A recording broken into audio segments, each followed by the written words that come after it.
the data mining. We hear on the news all the time about the IRS and the data mining listening. They're data mining these children all the way up. Also, local districts, I still think, even though you say differently, will lose control. PTAs will lose control. Are you going to dictate and mandate what homeschool people do, what private schools do? That has been out in the news, that will be shoved down their throats. Yeah. Homeschooling is still controlled at the state level, and there's no requirement for what is taught in homeschool. None. Private schools still control what they teach in private schools. Even those that take public funds, they still control what's taught in public schools. I want to talk about the data mining. My children are grown, very obviously, but I do have grandchildren in the public school system in Florida, and I can share with you that there's no way they're going to get my grandchildren's information. They're just not. The only, and I do have a letter, I can leave it, you can make copies of it, but it is a letter from the USDOE that there's no way, they don't even get that kind of information. What they get is the aggregate. So when the state of Florida, they get the aggregate information. And I'm happy to leave this here. They'd have to get it from us, and we don't give it to them. Every state is adopted Common Core, which, by the way, please do not take my word for this. This is at your fingertips. Do your own research. Do not believe what she just said. In every state that has adopted Common Core has adopted the state longitudinal database system.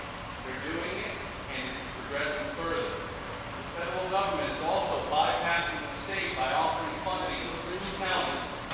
And if they will adopt more stringent databases and some of their curriculum. So, are you telling me that we haven't taken money to set up the state longitudinal database system? No, I'm not telling you that. We took... We have set that up. Right, and if I may respond? Great. We did receive money for the state longitudinal data system. It is our state information, and we hold that information within the state. How long? You are not required under any law right now to give that information to the federal government, but it is requested, and you're asking us to just trust whoever our next governor is going to be, whoever our next legislator is going to be, that they're not going to turn that information over. It is requested right now. They're requesting that information. So I hope that everyone in our state legislature and our representatives here will continue to protect our citizens, but I'd rather there not be gathering information on what my voting record is, what news channel I watch, what my religious affiliations are through my children. So please make sure that you're honest about that.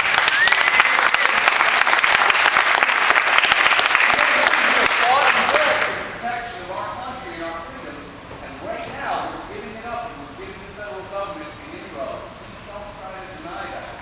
It's right there. It's at their fingertips. We are trusting our state legislature and our governor to hold the line. What happens to the next one up? I will leave this letter. It's from the U.S. Department of Education. They do not receive the information now. They have not asked for the information, and we've not provided it. When I started this, I suggested that it is incumbent upon all of us to be vigilant. But that is not what's happening now. I don't know who to call it. It's a follow-up, because, the Department of Education cannot get the data right now. Like the Obama administration changed the Federal Code of Regulations to specify who can have access to the data. And instead of just teachers and students, anybody who is providing information into the system has access to that data. Now, what's envisioned is a whole bunch of companies supplying programs, this thing, whole thing going digital. And anybody who supplies a program to the state under federal law has access to that data. Google, Microsoft. So, I can tell you the statute they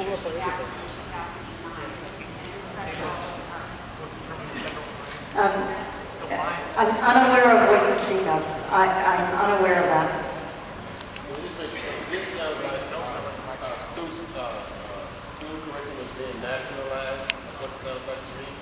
Is there some way we can get out of this altogether and not be a part of it? Because I don't know about, I'm only speaking for myself. I don't want my nephews and my nieces being a part of something like this. I just don't. I would suggest that before you make that kind of a decision, to actually read the standards. I've been sent all kinds of documentation on it. I'm up on it. I've got it right here at my fingertips. I am reading it. So I know what it is. Just like this gentleman. There's a lot of things. You guys can't put stuff over on us. We know what's going on. What I don't understand is that why is it that Republicans always trying to steal our liberty? That's right. We're supposed to be the ones Come on. our liberty.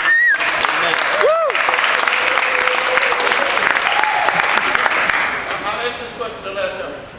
The people that we voted and put in office told us that they were constitutional conservatives and they would fight for our constitutional rights and our Constitution. We're not getting that. We got Obamacare here being built right underneath our nose. We've got people. Well, my question is, how do we get out of it? How do we avoid this nationalization of our school system? I suppose there are some ways to get out of it.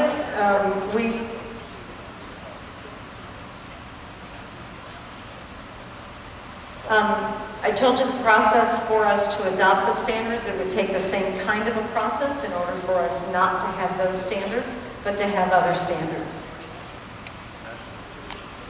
Yes? I'm retired Hillsborough County English teacher since 1969. So I've lived through FCAT, standards, and everything. And I don't have a problem with common core. I would like to tell you that because I do believe we need uniformity across this country because these children move from one place to another. And the differences being taught in one place to another holds them up tremendously.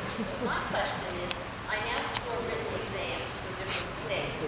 And as I read through the Common Core this morning, it says that the children will be tested twice. Once in around February, and that they will give a written answer to. One that they will have to think about. And then at the end of the school year, there will be an objective test. My question is, what's being done about the writing of children?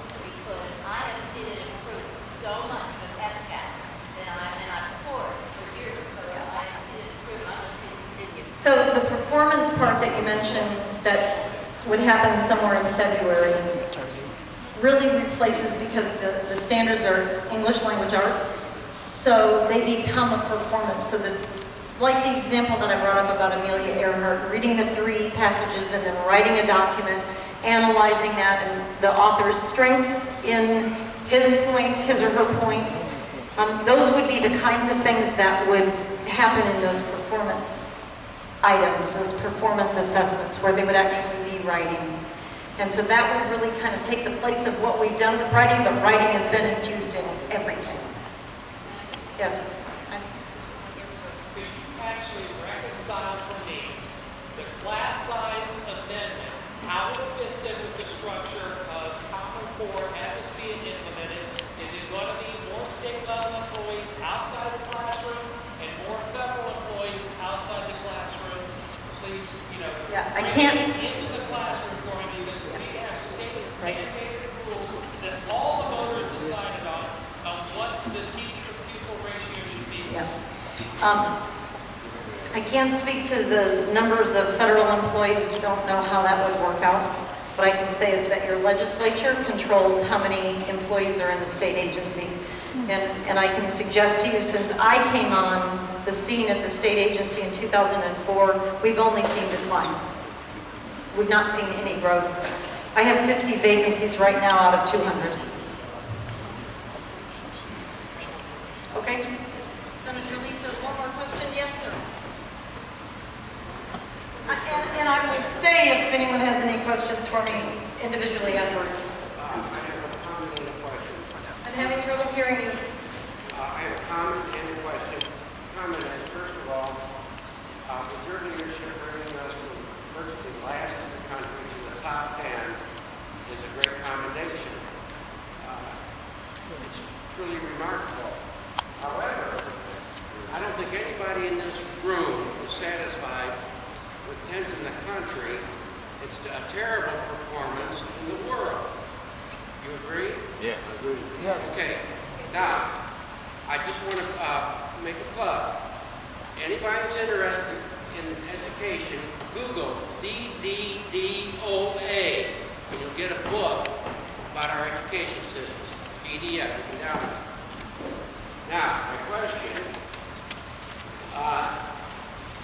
if we have a real choice about the education we use, why does Florida and Texas, two conservative states, use Springboard?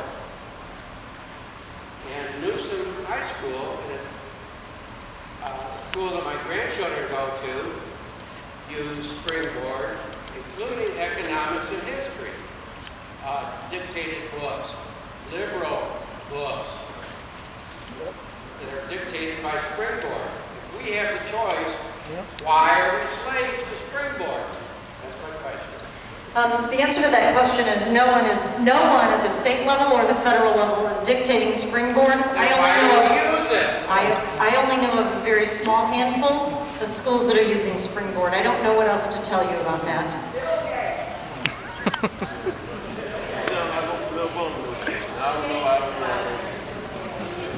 I don't know.